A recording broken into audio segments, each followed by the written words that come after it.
Hey everyone, Charlie here. Hope you're all doing well. I'm here with Travis, who made it safely from not London, in the UK.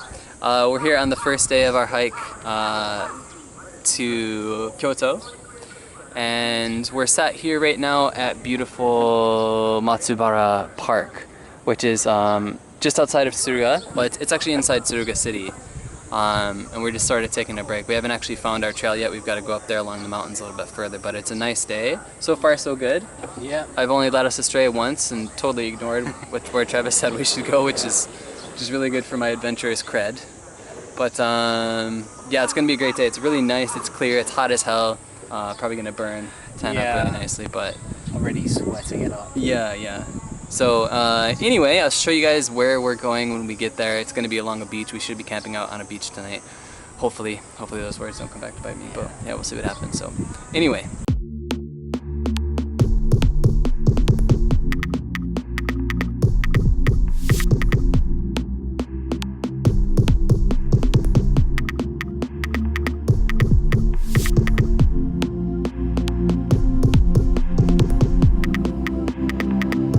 Great guys, so just to give you an update, we are now, I don't know, what'd you say? Almost 5 kilometers from where we were when we're at the park. Yeah. And so this is the view here behind us. This is the beach. It's pretty busy, really busy today. Makes sense because it's like a 35 degrees Celsius day. We just stopped off, had some yakisoba, had a drink, and it was actually cold, not like the lukewarm / hot water that we've been drinking along the way. So it's been good. It's a really beautiful area along here. Some of these really old houses. Very mountainous. So basically what we're going to be doing is we're going to continue straight ahead here until we find the local police box, the Nago police box, and then we have to cut up over the mountain here, and then we'll get to the other side to another beach area, and that's we're going to call it a day and hopefully find a place to set up tents and should be good. Find some food and all that jazz. So anyway, it's been really beautiful so far. It's been hot. It's really hot. There's not a lot of shades. So anyway, it's a little tough, but it's fun. We met some really cool people so far. Yeah. Met this old guy who helped us find where we're actually on our way to now. And we're asking him about the area and stuff like that. Asking him, you know, like, are there places to stay down there? He's like, oh well, there's these private residences that lend out their rooms. They're called minshoku, which is basically like a ryokan, but it's like I said, it's like somebody's house that they just have like a private room that they'll rent out to you. Like a boarding. Yeah, exactly. And also he advised us that while he couldn't say strictly that it's okay for us to wild camp down there, he also sort of tongue-in-cheek mentioned with his tongue-in-cheek that there'll be nobody around at nighttime when it's time to sleep. So anyway, on that note, yeah, we'll see what we have to do to get through the night, I guess. Yeah. So yeah.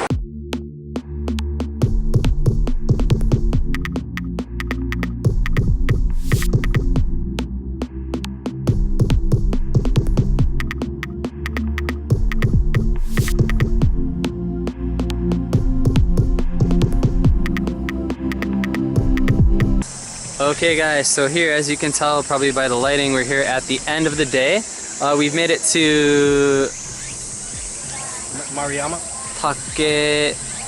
Takenami, which is in Mihama town, on the western coast of Fukui City. Not Fukui City, sorry, Fukui Prefecture. And we had like a really good spate of luck, yeah? So, it's been super lucky. Yeah. There were some missteps in between. But yeah, so pretty much from the last that we saw you, we were over in Nago, just sort of like in Tsuruga City, just on the coast of like the Bay Area that leads out into the Sea of Japan. And yeah, so we had talked to a guy before that, like I said, who told us exactly where to go, and we found the place he said to go, and we saw like a sign for the trail we needed to follow, except we couldn't actually find where the trail was pointing. So after sort of wandering around and like stumbling upon like this plum farm / pickling factory, whatever was going on there, we just decided to go through the tunnel that the trail itself would have actually like run parallel to up through the mountains and down. That was an interesting experience, kind of actually creepy being in there, but it was really cool and that was nice. And then we got here, we arrived here, which I said already is Takenami. And as you can see, it's just like, it's a beachside community. It was really, really busy. There were cars backed up for a long while. We were walking faster than the cars were moving. And we came here, we got a beer and some snacks over at the shop over here, and we were trying to find a place to stay because we didn't know if we were just gonna have to wild camp and risk like somebody finding us, or if we're gonna have to rent like a minshuku, which I mentioned earlier, those private family residents where they rent out like an extra room, boarding house type thing like Travis said. And so we ended up asking the owner of the shop down there. I didn't know he was the owner. And at first he was like, oh yeah, there's hotels and stuff around here, and then there's a campsite.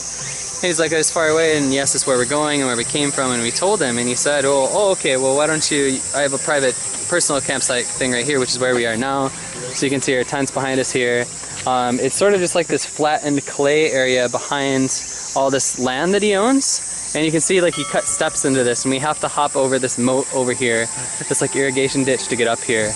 But he owns all of this land around here, and he runs that restaurant over there. He runs like all the showers for people to use after the beach. And yeah, he was just like, go ahead and use this. And which is pretty crazy, but yeah, and we really, really lucked out. And so after that, we go down to the beach, we hop in the water, and Travis has been generous enough to provide like some of the footage from down on the beach. And yeah, we went swimming, we got like the stink of the day off of us, and then we went back and we got some more food and just sort of hung out. And then even after the shop was closed, he's like, well, you can hang out like at the top level. There's like this terrace level up there, which I think you guys can see. He's like, yeah, just hang out up here, watch the sunset. The store is closed, but if you get into trouble or anything, I live just over there, like come and talk to me. So it's really, really cool. And this is like the second time we've met like really generous strangers. Yeah, it's crazy that this has happened to us twice now. Yeah, yeah. Like last summer we had a similar experience where like a fruit shop owner was like, oh, you can't find a place to stay behind the fruit shop, we'll have a barbecue. So anyway, that's gonna be it for today. I think I speak for both of us when I say we're pretty like pooped between the swimming and the hiking, and well, mostly the hiking and the sun and everything. Check out this sweet sunburn. Check out this one over here. Ah ha ha ha yeah. But anyway, so yeah, we're gonna go to sleep, and then tomorrow we just basically have to skirt the coast to go find convenience stores and other places to stay while we explore this really beautiful part of Western Japan. So yeah, thanks guys always for watching. We'll see you in the next episode. Cheers. All right.